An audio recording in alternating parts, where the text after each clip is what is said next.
going back to basic. I'm going and get a flambeau and lamp with wick.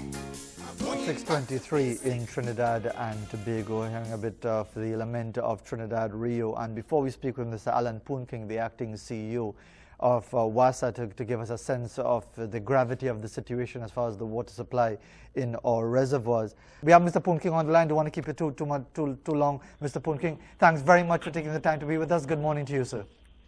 Good morning, and good morning to your viewers. WASA has issued a release giving us a sense as to how much of an issue it is as far as the levels of our reservoirs. Arena is at 46.51% of where it should be. Navet 32.59, Hollis 22.77, Hillsborough in Tobago 55.6. What does this tell us either for the rest of the rainy season or heading into the next dry season, Mr. Poon-King?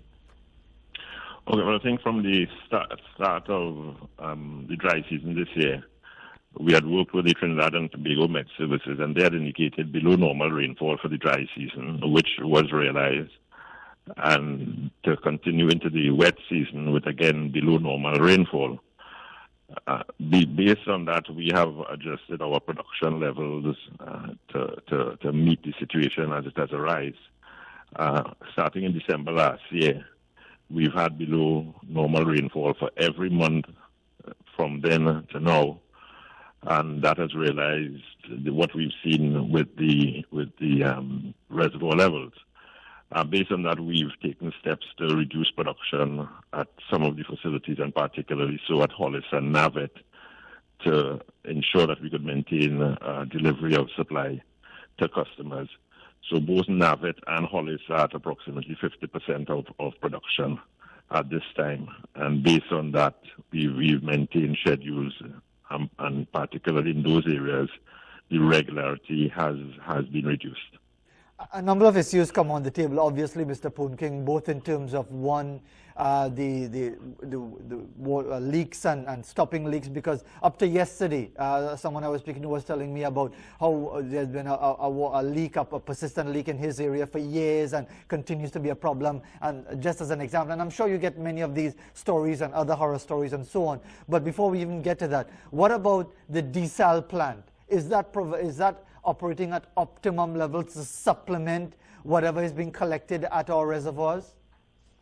Right. Well, currently there are two desalination plants in Trinidad, one at Point Lisas and one at Point Fortin, and both are operating at capacity.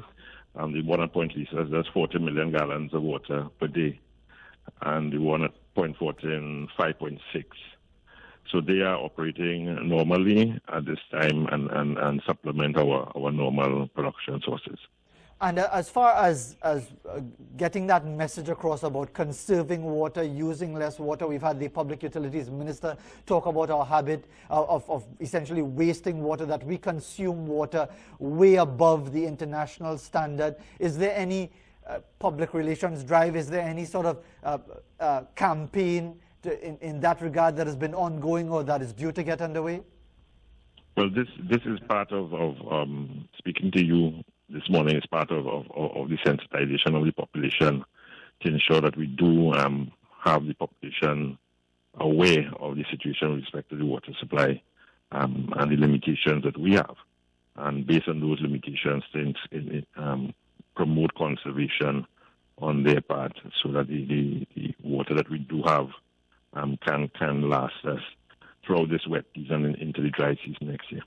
What are the indicators, Mr. Poon-King? Are we heading towards, based on the existing reservoir levels, based on the weather forecast talking about a drier than usual wet season, then heading into a dry season? I know you may not want to talk about a worst case scenario, but you must put contingencies and put things in place. What are we anticipating by the time we hit the dry season of 2019-2020? Right. Well, we work with the Trinidad and Tobago Met Services with their projections, and based on that, we produce water from our reservoirs based on those levels. So that is the reason for Hollis and Navet in particular being at the rates there at about 50%. So based on the projection from the Met Services, WASA then does its own projections of from that rainfall, what kind of levels can we expect, and to maintain a production level. So from there, we've done our work and projected where we will be at the end of the year. It will be that we don't have filled reservoirs, but we are taking steps to ensure that we are as high as we can be to prepare for the dry season next year. And basically, to get straight to the point, Mr. Poon-King, are more people going to be without water in the coming months? Right. So it's not more people without water. What we want to do is to have reduced regularity in some areas with respect to how regular you get your supply, and to distribute as equitably as we can what we do have available. Based on our transmission systems, it's not a simple task to just say, okay, based on the water we have, everybody could get for 5 days, as the case may be. We have restrictions in our transmission capacity. So to get water to one area, we may have to pass through another. So the one area may get 2-3 days being targeted, and the other would be 5 days. So that basically would be how we'd be doing it. And I'm sure you'll be aware, Mr. Poon-King, that there'll be some people watching or listening right now who will say, can it get any worse than what they're experiencing right now as to whether or not the irregularity of supply or whatever? And we know there are many challenges. We know about the infrastructural challenge. We know about the financing challenges faced by WASA that hampers the ability to deal with it. So we are aware of all of these realities. But what would you say to those citizens who will be saying that I can't imagine that it can get any worse than what they're experiencing right now?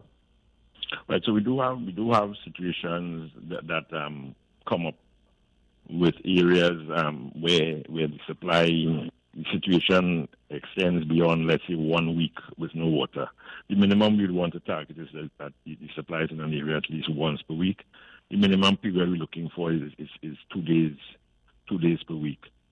In some cases, there would be a situation arising where we don't achieve that, and we would adjust the system to ensure that it doesn't extend, and in the interim, to provide a truckborne supply as required if we do have shortfalls. And in relation to that, you mentioned to do the distribution as equitably as possible within the existing challenges. How difficult is that? Because quite obviously there are some areas of Trinidad and Tobago which suffer far less than other areas of Trinidad and Tobago. Is it all about remoteness and that rural areas naturally suffer more than urban areas? Is it as simple as that? Right. Well, I don't think it'll be remoteness or urban or rural. The reality is the majority of our large sources are in northeast Trinidad. So we have the Hollis Reservoir, North Pooch Water Treatment Plant, and Caroni, and then we have Navet in Central. So that's based on rainfall. But the majority of the demand is along the east-west corridor and coming along the western part of Trinidad into southwest and then into southeast. So we need to move the water from there to where it's needed. And if for example, the sources are far removed from where it's needed, that's where the challenge comes in. In Tobago, it's not so much given the size of Tobago, but we do have issues in Tobago, but not as bad as in Trinidad. And just as a final perspective, Mr. Poon-King, and we do appreciate you taking the time to give us a perspective on what is developing into more of a crisis than it already is as far as the reliability of our water supply going into another dry season in a matter of months. What is your plea to the people of Trinidad and Tobago? That conservation be on their minds in water use. You had indicated the issue of leak.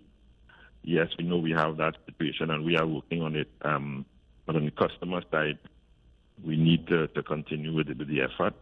And the water use restrictions that were put in place in January continue to be enforced. So the issue of washing of cars, use of sprinklers, power washers, decorative fountains, waterfalls, and so on, that those measures stay in place, and we will be continuing our effort that if people are in breach of that, we will take action against them. And just on that point, maybe I misunderstood what you were just saying. Are you saying, correct me if I'm wrong, that the usual dry season regulations that would usually be in place for those things that you mentioned, those remain in effect, or they, because we are in the rainy season, they are not now in effect? So that's correct. The water use restrictions continue to be in effect. So in other words, people can, so just so I can understand you, and sorry for cutting across you, people who washing their car and so on and watering their gardens and so on, they are in violation of the law. That is correct. And that remains in effect.